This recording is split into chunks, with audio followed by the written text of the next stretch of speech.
Good afternoon, children of God. This is Woody and Kono checking in. It is Wednesday, January 7th, 2026. Happy New Year, guys. We're moving right along. Today's Bible reading comes out of Eccelsiastes chapter 3. We're going to read verses 1 through 8.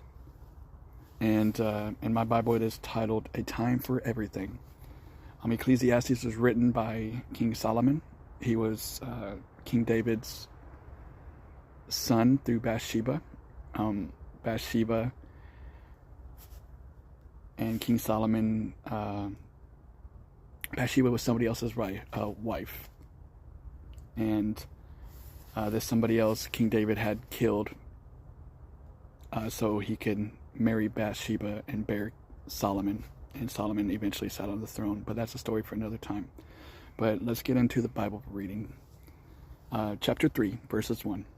It says, For everything there is a season, and a time for every matter under heaven, a time to be born and a time to die, a time to plant and a time to pluck up what is planted, and a time to kill and a time to heal, a time to break down and a time to build up, a time to weep and a time to laugh, a time to mourn and a time to dance, a time to cast away stones and a time to gather stones together, a time to embrace and a time to refrain from embracing, a time to seek and a time to lose, a time to keep and a time to cast away, a time to tear and a time to sew up, a time to keep silence and a time to speak, a time to love and a time to hate, a time for war and a time for peace.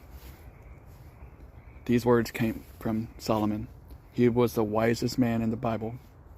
When he was made king, God asked him, he came to him in a vision and asked him, what can I do for you?